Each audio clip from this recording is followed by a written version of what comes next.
Bismillahirrahmanirrahim. Assalamualaikum warahmatullahi wabarakatuh. Alhamdulillahirabbil alamin. Mudah-mudahan kita semua senantiasa diberikan kesehatan oleh Allah Subhanahu wa taala. Baiklah anak-anakku yang Bapak cintai dan Bapak banggakan, kita masuk pembelajaran kali ini, yaitu memasuki bab yang kedua mengenai sejarah Indonesia dalam bingkai karya sastra. Mudah-mudahan di bab yang pertama kalian sudah paham betul mengenai bagaimana tata cara surat lamaran pekerjaan. Nah, kali ini yaitu kita akan berbicara masalah sejarah Indonesia dalam bingkai karya sastra. Nah, apa saja yang akan kalian pahami? Yang pertama, kalian harus paham mengenai apa itu teks cerita sejarah. Yang kedua, informasi dan unsur-unsur pembangun teks cerita sejarah. Informasi apa yang didapat dalam teks cerita sejarah dan juga unsur pembangun apa saja ketika kalian ingin menulis teks cerita sejarah. Kemudian yang ketiga yaitu nilai-nilai teks cerita sejarah. Nilai-nilai yang terkandung dalam cerita teks sejarah atau teks cerita sejarah. Dan kemudian yang keempat yaitu kalian harus paham mengenai ciri-ciri kebahasaan dalam teks cerita sejarah. Bagaimana ciri kebahasaan teks cerita sejarah. Dan yang berikutnya terakhir, kalian harus mampu menyusun teks cerita sejarah. Baiklah anak-anakku yang Bapak banggakan, pada pembelajaran kali ini kita akan coba bahas masalah yang pertama, apa sih itu teks cerita sejarah? Yang kedua, informasi dan unsur pembangun teks cerita sejarah. Dan yang ketiga, nilai-nilai teks cerita sejarah. Kemudian yang keempatnya kita akan pelajari lagi di pembelajaran berikutnya, yaitu ciri kebahasaan teks cerita sejarah dan juga penyusunan teks cerita sejarah. Baik ya, apa sih sebenarnya yang dimaksud dengan teks cerita sejarah? Nah, kamu perhatikan, jadi teks cerita sejarah itu apa itu teks cerita sejarah? Kemudian ciri-ciri teks cerita sejarah, jenis cerita sejarah, struktur dan fungsi teks cerita sejarah. Yang pertama, kalian barangkali sudah mendengar masalah cerita atau dalam bentuk cerita-cerita, baik itu roman, baik itu novel, cerpen, dongeng, hikayat, dan lain-lain. Nah, di sini apa sebenarnya teks cerita sejarah?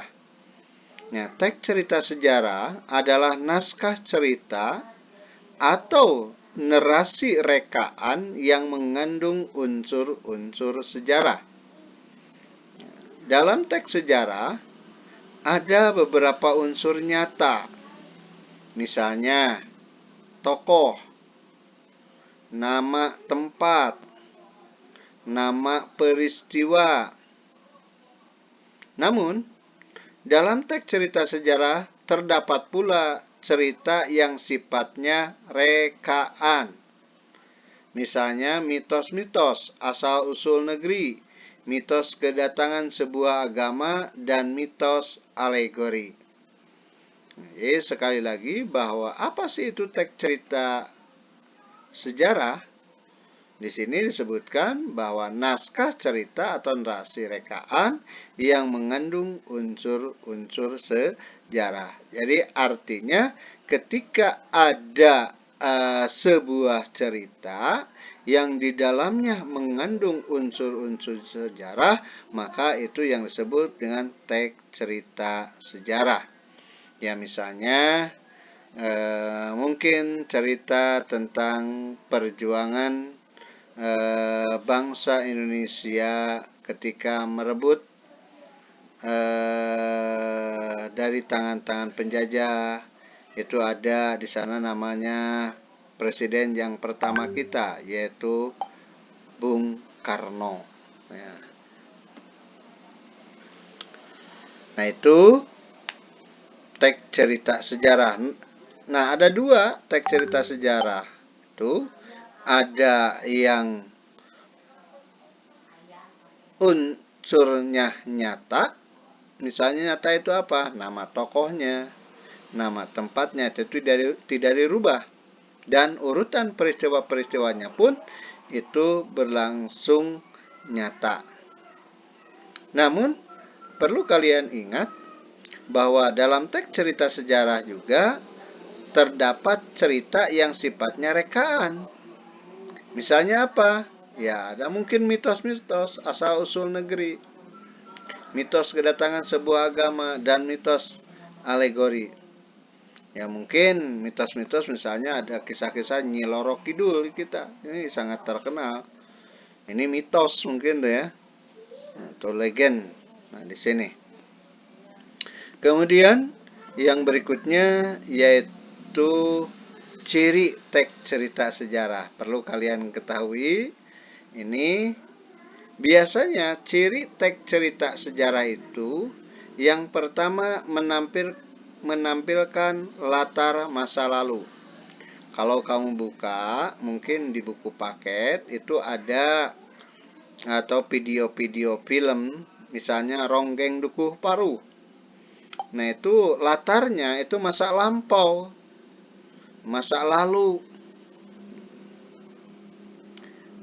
Kemudian, selain menampilkan latar masa lalu, juga disajikan secara kronologis, berurutan, secara kronologis. Kemudian yang ketiga, sering menggunakan konjungsi temporal. Konjungsi, apa itu konjungsi? Ini perlu kalian pahami juga, itu ya. Mungkin kalian sudah paham ya, kata penghubung itu konjungsi. Dan yang terakhir, biasanya isi berupa fakta atau fiksi.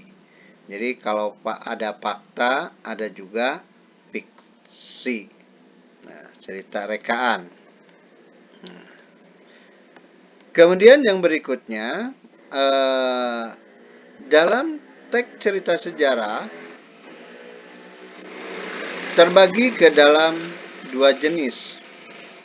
Yang pertama, teks cerita sejarah berdasarkan fakta sejarah, yaitu yang disebut dengan faktual, itu ya.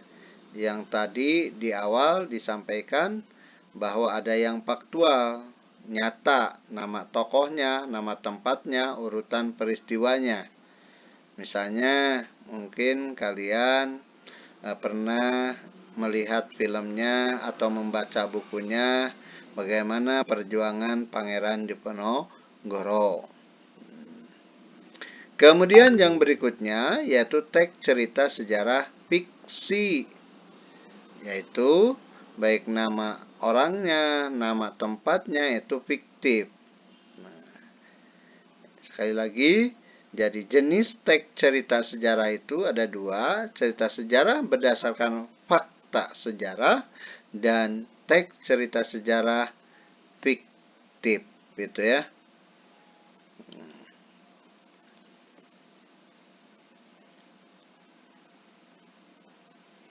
Nah, barangkali untuk pertemuan yang pertama di bab yang kedua ini itu saja yang bisa Bapak sampaikan. Ya, barangkali kalian ada pertanyaan-pertanyaan atau yang perlu dijelaskan, silahkan. Mungkin itu saja yang bisa Bapak sampaikan. Terima kasih. Assalamualaikum warahmatullahi wabarakatuh.